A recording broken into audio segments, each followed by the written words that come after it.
ఒకరోజు ఒక రాక్షసికి ఆకలి వేసి అడవిలో మొత్తం తిరుగుతూ ఉంటుంది. అక్కడేమీ దొరకదు. కొంత దూరం వెళ్ళగానే తనకు ఒక పల్లెటూరు కనిపిస్తుంది. వాళ్ళని ఎలాగైనా సరే ఒక్కొక్కరిగా తినేయాలని చెప్పి ఒక ముసలావిడి లాగా మార్చుకొని వెళ్తుంది. ఊరులో కొంత దూరం వెళ్ళగానే ఒక పిల్లవాడు ఎదురొస్తాడు. అబ్బాయి పేరు సురేష్.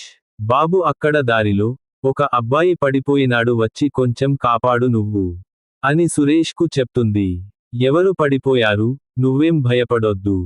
ఊర్లో వైద్యుడు ఉన్నారు, పిలుచుకొని పోదాం రా అని చెప్పి ముసలావిడను పిలుచుకొని పిల్లవాడు వెళ్తాడు.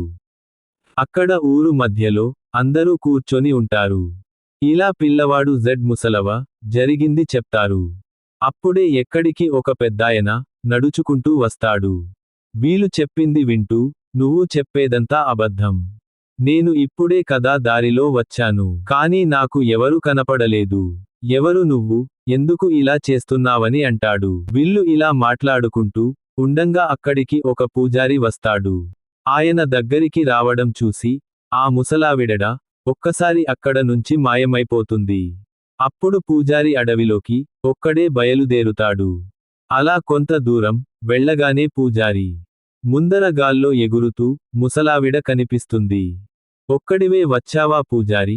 ఇప్పుడు నేను నిన్ను చంపేస్తాను అని గట్టిగా అరుస్తూ నవ్వుతూ ఉంటుంది. పూజారి కూర్చొని గట్టిగా మంత్రాలు చదువుతాడు. ఆ ముసలివ్వ గాల్లో అటు ఇటు తిరుగుతూ గట్టిగా నవ్వుతూ ఉంటుంది. అప్పుడు ఒక్కసారిగా ఎవరు వెనకాల కొట్టినట్టుగా కింద పడిపోతుంది.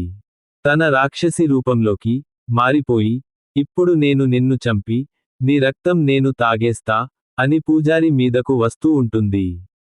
అది చూసిన పూజలు ఒక్కసారిగా మాయమై ఒక పెద్ద గదును తన చేతిలో పెట్టుకుని ఆ రాక్షసి ముందుకు వెళ్తాడు. అది చూసిన రాక్షసి భయంతో అక్కడి నుంచి పారిపోతుంది.